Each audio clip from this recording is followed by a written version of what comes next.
करता हूँ। सबसे पहले तो मैं जो पहलगाम हमला हुआ उसकी मैं मजम्मत करता हूँ। वो जो भी दहशतगाराना हमला हुआ है उसकी कड़ी मजम्मत करता हूँ और जो गवर्नमेंट ने एक्शन लिए हैं उसकी मैं सराहना करता हूँ।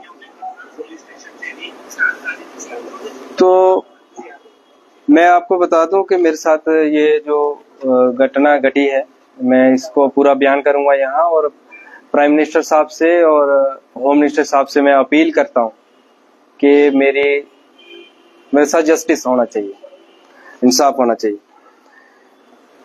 जैसा कि आपको पता है कि मैंने एक पाक नेशनल से शादी की। मैं आपको बता दूं कि 47 जब देश विभाजन हुआ उससे पहले ये हमारा परिवार इकट्ठा एक जगह रहते थे। हम यहीं तहसील बलवाल के हंडवाल गांव में। देश विभाजन हुआ उसके बाद हमारे परिवार बट गया। हमारे कुछ परिवार के लोग वहां चले गए, कुछ यहाँ रह गए। तो आपस में आना जाना मुलाकात चलती रही। तो उसके बाद जब हमारा टाइम आया तो हमारे माता पिता के द्वारा जो है बचपन में ही हमारी शादी तय कर दी गई। तो फिर मैंने सीआरपीएफ में ज्वाइनिंग की 2017 में ज्वाइनिंग की। तो फिर उसके बाद जब हमने शादी का सोचा तो मैंने 2022 के 31/12/2022 को मैंने डिपार्टमेंट को इसके संबंध में लिखा कि मैं ऐसे शादी करना चाहता हूं और मेरी कजन है और मेरे माता पिता के द्वारा ये शादी तय की गई है। तो डिपार्टमेंट ने मेरी उस लेटर पे कुछ आपत्तियां लगाई, जिससे कि उन्होंने मेरे से मांगा कि शादी का कार्ड और शादी कौन सी जगह पे होनी वो और शादी की तिथि। तो मैंने वो 2023 में वो सब क्लियर करके डेट शादी की फिक्स हुई तो मैंने वो डिपार्टमेंट को दे दिए। 72 बटालियन सीआरपीएफ सुंदरबनी में मैंने वो आवेदन दिया। फिर वो मेरा आवेदन जो है डीआईजी रेंज हीरानगर के पास गया सीआरपीएफ। फिर उसके बाद वो आईजी सेक्टर सीआरपीएफ जम्मू के पास गया। तो उन्होंने कुछ और डॉक्यूमेंट मांगे मेरे से, जैसे सरपंच की डिक्लेरेशन अपने गांव की कि मेरी ये पहली शादी है और हमारे पारिवारिक संबंध है, सरपंच से और डिस्ट्रिक्ट डेवलपमेंट काउंसलर से, और खुद मैंने एफिडेविट कोर्ट से और मेरे माता पिता ने अलग अलग एफिडेविट उसके साथ लगा के आईजी सेक्टर जम्मू में मैंने जमा करवाए। फिर उसके ऊपर जो मेरा लेटर है वो एसडीजी स्पेशल डीजी सीआरपीएफ जेके जोन के पास गया। फिर वहां से वो डायरेक्टेड सीआरपीएफ न्यू दिल्ली गया। वहां उस लेटर में कुछ समय लगा, 3-4-5 महीने का समय लगा। फिर उसके बाद 30/4/2024 को वहां से रिप्लाई आता है, ऑर्डर आता है कि हमने एजेंसियों के जो भी उनके संबंधित होंगे उनके द्वारा हमने उनकी सलाह ली कि इस केस को वेरीफाई किया। फिर उसमें उन्होंने बताया कि एक गवर्नमेंट सर्वेंट जो होता है 1964 के धारा 21(3) के तहत सरकारी कर्मचारी को जब वो किसी विदेशी से शादी करता है तो उसको अपने विभाग को या सरकार को सूचित करना होता है, इंटीमेट करना होता है। तो लिखा है कि पूरी जांच पड़ताल के बाद ये पाया गया कि प्रार्थी ने डिपार्टमेंट को सूचित कर दिया है। ये लिखा हुआ, मैंने मार्क भी किया हुआ। ये डायरेक्टेड डीजी सीआरपीएफ दिल्ली का 30/4/2024 का लेटर है कि प्रार्थी ने सूचित कर दिया।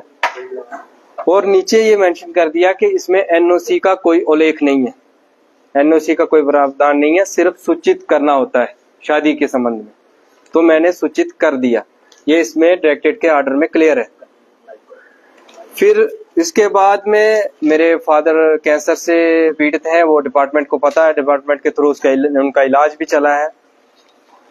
फिर उनकी तबीयत अचानक खराब हो जाती है तो हम दोनों परिवारों ने डिसाइड किया कि हम मैरिज कर लेते हैं, वीजे में अभी टाइम लगेगा, हम शादी कर लेते हैं।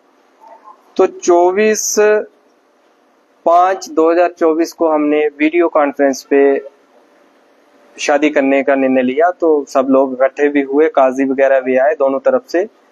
तो लाइव टेलीकास्ट पे हमारी शादी हुई। शादी के संबंध में मैंने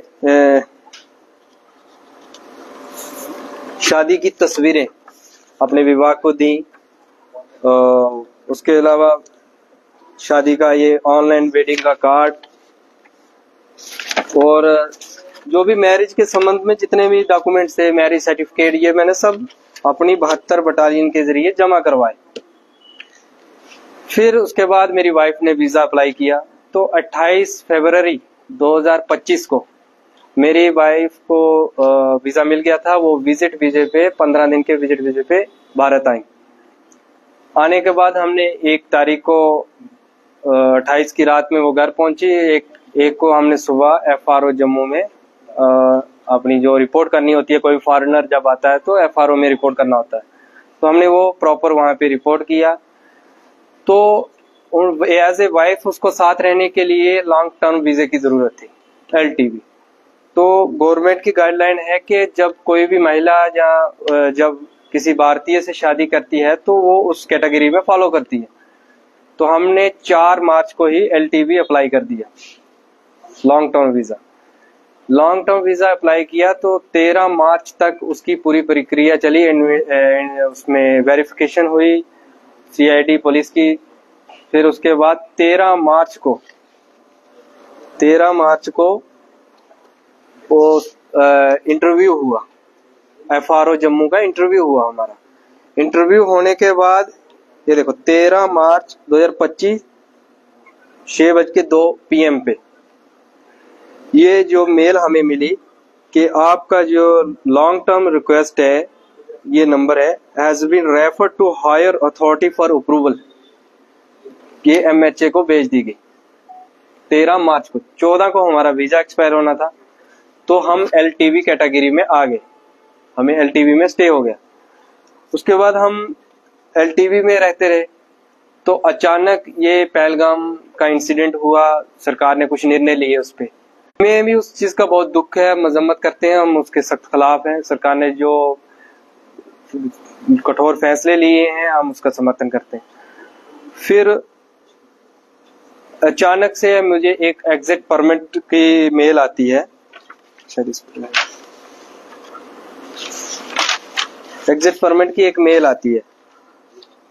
तो उसमें लिखा होता है कि आपको जो भारत से जाना पड़ेगा, आपका एग्जिट परमिट ग्रांट हो गया। तो मैंने जब बात की तो उन्होंने बताया नहीं आप LTV में हैं। कुछ देर के बाद हमें एक मेल और आती है, ये 26 अप्रैल 2025 को 4:42 पे आती है मेल आती है। इसमें लिखा है कि decision on your exit permit against application number stand cancelled, we are re examining your case. कि हमें नहीं जाना है, आपके केस के ऊपर दोबारा देखा जा रहा। और गवर्नमेंट ऑफ इंडिया का जो नोटिस आया, जो ऑर्डर आया था, जो ये वीजे रिवोक का, वो ये है, उसमें क्लियर लिखा है गवर्नमेंट ने, ये सीरियल नंबर 16 वीजे हैं। उसमें LTV एक ऐसा मात्र वीजा है जिसके ऊपर ये कोई भी डेडलाइन लागू नहीं होती। एग्जिट परमिट जो है, एग्जिट वीजा, ये सभी हैं, LTV वैलिड है। Issue of new visa allowed, new वीजे जो मिलेंगे वो सिर्फ LTV को ही मिलेंगे। और ये ऑर्डर डेडलाइन जो है नॉट एप्लीकेबल, LTV पे ये लागू नहीं होती है। ये क्लियर था। हम इस दौरान हम रहते रहे। फिर 28 या 27 को हमें तहसीलदार की तरफ से एक नोटिस आता है विजिट वीजे का, ना कि LTV का। LTV का उसमें कोई जिक्र नहीं है, विजिट वीजे का आता है। वो लिखते हैं कि आपका विजिट वीजा 22 मार्च को खत्म हो गया है। हालांकि हमारा विजिट वीजा 14 मार्च को खत्म हो गया था, 22 को नहीं हुआ, 14 मार्च को ही खत्म हो गया था। तो हमने उस टाइम हमें जाने के लिए बोल दिया। तो हमने अपने एडवोकेट अंकुश शर्मा जी से बात की, हमने हाई कोर्ट से अपील की कि हमारे साथ ये गलत हो रहा है कि हमने ये एलटीबी में आते हैं, हमने पूरी परमिशन से शादी की है, सीआरपी को इंटीमेशन किया हुआ है, सारे डॉक्यूमेंट्स लगाए। तो हाई कोर्ट ने उसको सुना। ये उस टाइम सुना जब जम्मू से पीसीआर से हमें रवाना कर दिया था अटारी बाघा बॉर्डर के लिए। हाई कोर्ट ने सारी ये चीजें सुनने के बाद एक ऑर्डर निकाला, जिसके ऑर्डर के तहत उन्हें बाघा बॉर्डर से वापस हमारे घर लाया गया कि इनका जो ये केस है ये एलटीबी में ही फॉलो करते हैं। जब घर आ गए तो कल अचानक मैंने कुछ सोशल मीडिया पे कुछ ऐसे न्यूज चैनलों में मैंने सुना कि सीआरपीएफ जवान के खिलाफ कुछ एक्शन लेने वाली है, जवान ने कुछ वायलेशन की है। तो होते होते शाम के कोई 5:30-6 बजे कुछ 4 लोग डिपार्टमेंट के मेरे घर आते हैं। ये 41 बटालियन से आते हैं, कुछ जम्मू आईजी सेक्टर ऑफिस से आते हैं, सीआरपीएफ वन तालाब से। उन्होंने आके एक नोटिस दिया। जब मैंने उस नोटिस को पढ़ा, उसमें फर्स्ट पैरे में उन्होंने लिखा है कि जवान ने निकाह की सूचना डिपार्टमेंट को दी है। निकाह ही मैरिज होती है, मैं आपको ये क्लियर करता हूँ कि निकाह ही मैरिज होती है, वो ही मैरिज है। निकाह की सूचना दी है। उसके बाद वाइफ को वीजा खत्म होने के बाद इलीगल तरीके से यहाँ रखा। हालांकि ये की तरफ से हमें अप्रूवल है, जो कंसर्न अथॉरिटी है वीजे की, और एलटीबी में उन्होंने स्टे दिया और हाई कोर्ट ने इस चीज को माना है। और गवर्नमेंट ऑफ इंडिया की गाइडलाइन भी इस पे यही है, साफ क्लियर है, आप देख सकते हो। इस पे लिखा है नॉट एप्लीकेबल, इस पे लागू नहीं होता जो ऑर्डर निकला है एलटीबी पे। तो उस ऑर्डर में कारण उन्होंने के इन्फॉर्म नहीं किया। हालांकि मैंने जब मेरी वाइफ यहाँ आई, मेरे पास अभी भी प्रूफ है, व्हाट्सएप पे है। मैंने 72 बटालियन में विजिट वीजे की कापियां, अपने निकाह सर्टिफिकेट, ये फोटो, ये सब चीजें मैंने 72 बटालियन में भी जमा किए। तो 72 बटालियन में मैंने ये जमा किए थे। फिर उसके बाद जब मैंने 13 मार्च को एलटीबी का मैंने प्रोसीजर जो मेरा कंप्लीट हुआ, मैंने वो भी अपने 72 बटालियन को एलटीबी के लिए बता दिया कि मैंने एलटीबी में स्टे कर रही है मेरी वाइफ। 23 मार्च 2025 को मैं छुट्टी से रिपोर्ट करता हूँ। शिवखोड़ी रियासी में मेरी कंपनी थी 72 बटालियन की। वहां से फिर मैं हेडक्वार्टर जाता हूँ 25 मार्च को 2025 को। कुछ ट्रेनिंग के मामले में वहां भेजा गया था। तो 27 तारीख को अचानक सुबह, 27 मार्च को अचानक सुबह मुझे, हमारे मार्का होता है उसमें मुझे बुलाया गया डिप्टी कमांडेंट की तरफ से। तो मुझे बोला गया कि आपको ट्रांसफर कर दिया गया है 41 बटालियन भोपाल मध्य प्रदेश में, तो आपको वहां पे रिपोर्ट करना। तो मैंने वहां पूछा कि क्या कारण है। मेरा अभी 2027 में जेएनके का टेन्योर पूरा होना था, क्योंकि जो जवान छत्तीसगढ़ में पोस्टेड होता है तो वहां से उसे चॉइस मिलती है। छत्तीसगढ़ ऑपरेशन एरिया के बाद उसको चॉइस मिलती है कि आप कहाँ जाना चाहते हो। तो मैं छत्तीसगढ़ का टेन्योर काट के मैं चॉइस पोस्टिंग जम्मू में आया था। तो मेरा 2027 में ये टेन्योर कंप्लीट होना था यहाँ। तो मुझे अचानक कर दिया। मैंने कहा कि मैं डीजी साहब का इंटरव्यू लेना चाहता हूँ कि ऐसे मुझे अचानक क्यों ट्रांसफर किया जा रहा है। तो उन्होंने कहा कि नहीं, आपको अभी हमने आपका मूवमेंट ऑर्डर निकाल दिया है, आप चले जाइए, आप 41 में रिपोर्ट करिए, वहां से आप इंटरव्यू लीजिए।